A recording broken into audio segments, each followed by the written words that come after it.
everyone, and welcome to another video. Today I thought I would talk about points and reprimands. I've had a few people message me and comment just kind of asking what they are and how they work and everything. So I'm just going to talk about how you can accumulate points and reprimands basically while you're in the college program. Before I start, I just want to say thank you to everyone who's subscribing to the channel. I officially hit over 300 subscribers, so that's pretty exciting. I didn't think that the channel would grow at all. I kind of just started it for myself to have memories to look back at in the college program, and then you guys started watching my videos and following me, so thank you so much. So to start off, just so you guys all know, I am getting this information directly from the program guide that they give you your on check-in day at the college program, and this it's funny because I mean you kind of look through it your first day, but I didn't really use it the rest of the time in the program, but it has a lot of good information in it. As I was trying to do this video, I was like, I can't remember the exact numbers for the point system, and then I was like, I need to look in my program, and they have everything right here. But in case you ever do have questions or anything concerning the information and housing and attendance and everything else you can imagine, it is all in this book. I am basing my information off of my experience at Art of Animation. It may be different in different roles. I would assume it's not, since it's in the book. All the points and stuff will be the same.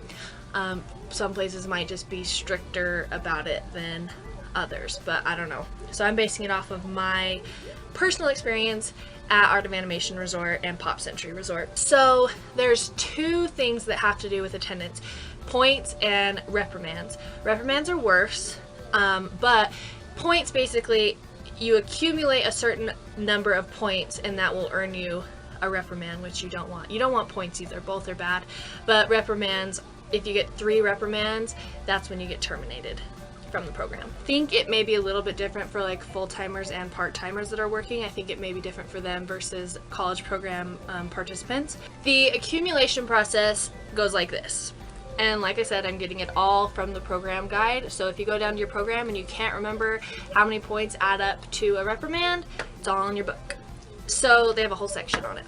So 3 points in 30 days would equal a reprimand. So 3 points in 30, 6 points in 90, 9 points in 180, and 12 points in 365 days. So really it's like 3 points. If you call out 3 times a month, you're gonna get a reprimand. When you get a reprimand, they usually, the way it worked at Art is your manager or your coordinator will call you in to their office and they'll just let you know, okay, you have a reprimand, and you have to sign a paper that says that you acknowledge that you were given a reprimand.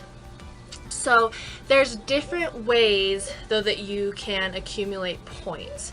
So calling in is one way to get them, and that counts for calling in personal, calling in sick, calling in just because.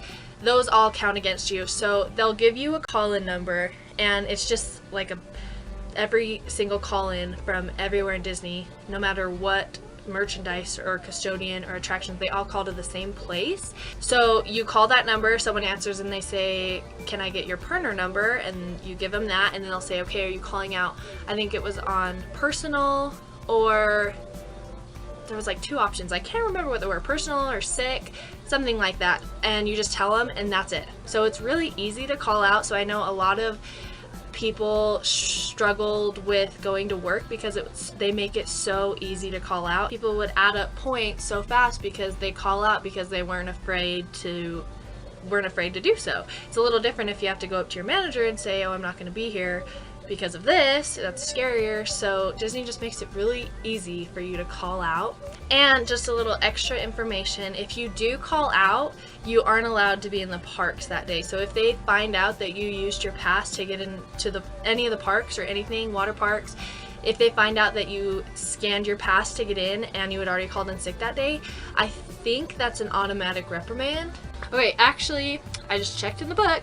It's grounds for immediate termination. So if you do that, you can get terminated even if you have no reprimands. If you call in and go to the park, you can get terminated just like that. They don't even give you a warning. So don't do that. It's a bad idea. Another way that you can get points is clocking in too early, clocking in too late, or same as clocking out. If you clock in too early or too late, clocking out as well. I think it's half a point. And that is like 1 minute late, you can get half a point. So a lot of the time, like our managers personally would, if you let them know I was here, I was just waiting in line to clock in, because at Art of Animation and Pop, when the housekeepers would be clocking out, it would be this huge line to use the wall clocks to clock out. And so sometimes you'd be late clocking out and you couldn't do anything about it, or clocking in because you were waiting in this long line. So sometimes the managers will let stuff like that go because it's not your fault and you didn't have any control over it. So, but yeah, clocking in late and all that kind of stuff can add up to points. Another way to get reprimands and points would be doing your job incorrectly or misbehaving while you're doing your job. Any stuff while you're on the clock that you're not supposed to be doing can get you immediate reprimands, I believe. So for example, there was someone, one of my coworkers, or he was there right before I got to the program. He got termed because he was found sleeping on the job, which obviously you're not supposed to do. So I think he already had 2 reprimands. So one of the managers found him and took him to the office, and he got sent home the next day. I think he had to be out by like 10 a.m. the next day. So they're really strict about it. Just do your work and don't call in a ton of times.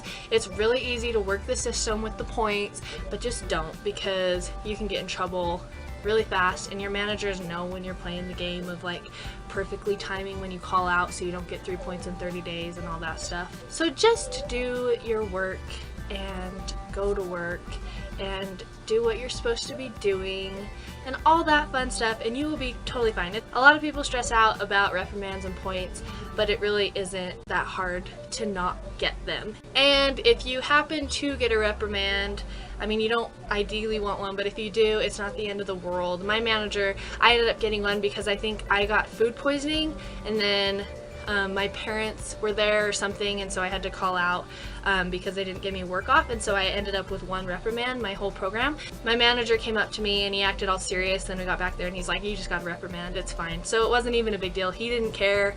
I mean, that's my work personally. So it just depends where you work if they care a ton about reprimands or not.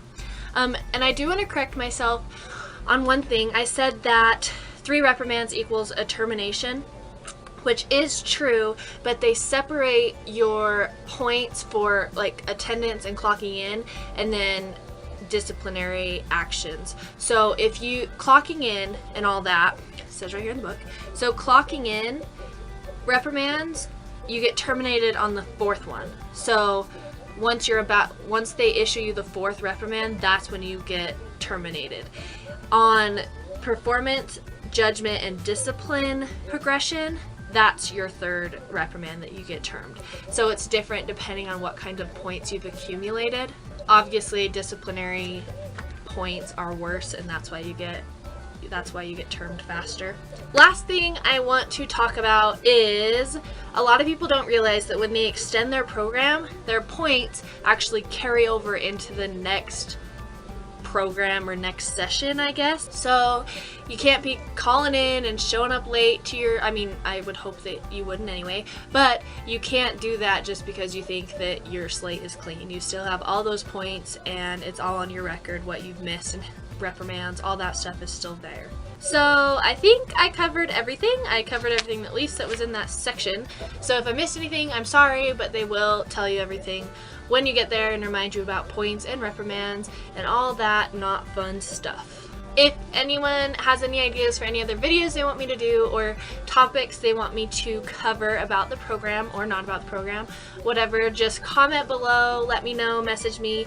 I'd love to hear your suggestions because I'm always looking for new videos to make. Again, thank you guys for watching my channel and have a wonderful day.